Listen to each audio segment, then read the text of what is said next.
भारत नेपाल के बीच खुले बॉर्डर हैं और इसी का फायदा उठाकर कभी पेट्रोल, कभी डीजल तो कभी बोरियों में भरकर चीनी की स्मगलिंग भी की जाती है। हैरानी की बात यह है कि पुलिस, एसएसबी और कस्टम के जो सिपाही हैं उनकी मौजूदगी में बड़ा खेल होता है और कानो कान किसी को उसकी खबर तक नहीं लगती। ये एक्सक्लूसिव रिपोर्ट देखिए।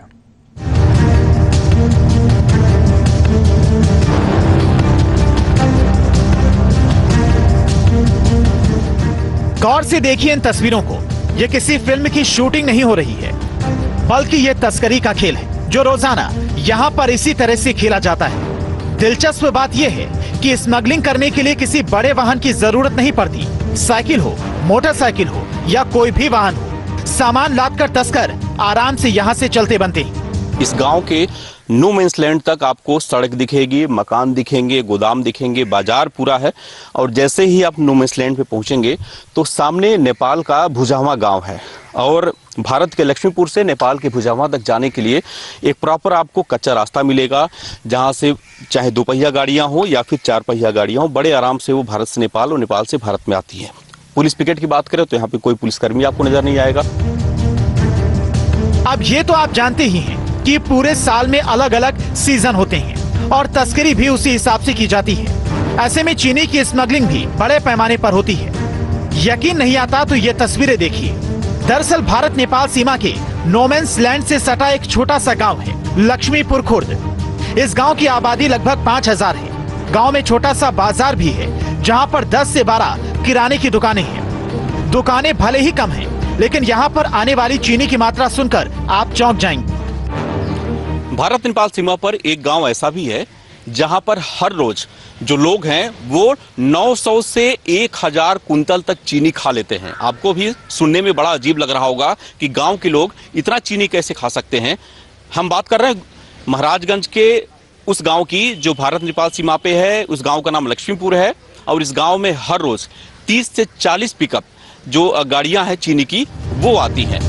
इस गांव के लोग तस्करी के काम में इतने रम चुके हैं कि उन्हें ये स्वीकार करने में कोई गुरेज नहीं कि गांव के लोग तस्करी के धंधे से जुड़े हुए हैं। अगर आपको भारत से नेपाल या नेपाल से भारत आना हो तो मुख्य रास्तों पर इतनी सघन चेकिंग आपको देखने को मिलेगी।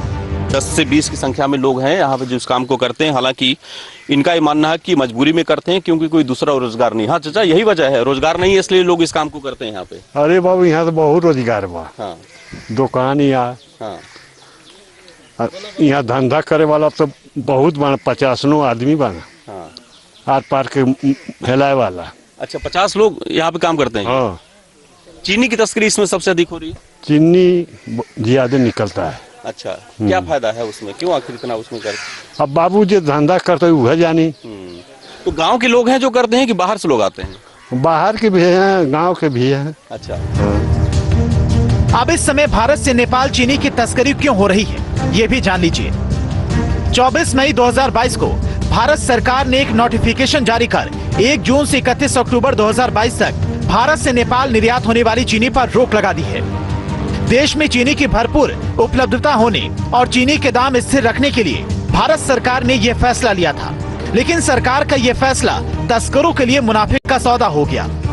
24 मई 2022 को भारत सरकार ने एक नोटिफिकेशन जारी कर 1 जून से 31 अक्टूबर तक भारत से नेपाल निर्यात होने वाली चीनी पर रोक लगा दी है।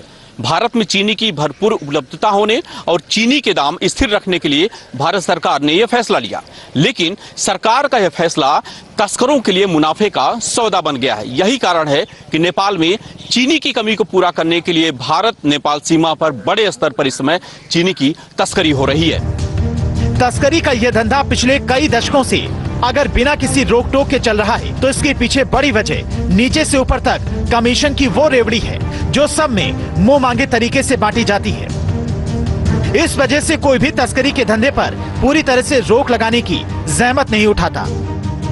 यही कारण है कि जो तस्करी का काम है वो इस बॉर्डर पे काफी सालों से फल फूल रहा है, बेरोक टोक चल रहा है। कभी कभार जब अधिकारियों को टारगेट पूरा करना होता है तो थोड़ी बहुत छापेमारी कर दी जाती है, कुछ जो तस्करों के बैग्स हैं उसको पकड़ लिए जाते हैं, लेकिन उसके बाद से कोरम पूर्ति होने के बाद से धंधा बदस्तूर जारी रहता है। और यही कारण है कि इस पूरे क्षेत्र में अगर महाराजगंज के ठूठीवारी क्षेत्र की बात करें तो सबसे अधिक तस्करी का जो गढ़ है वो यही इलाका माना जाता है। जर्नलिस्ट दीपक श्रीवास्तव, न्यूज नेशन, महाराजगंज।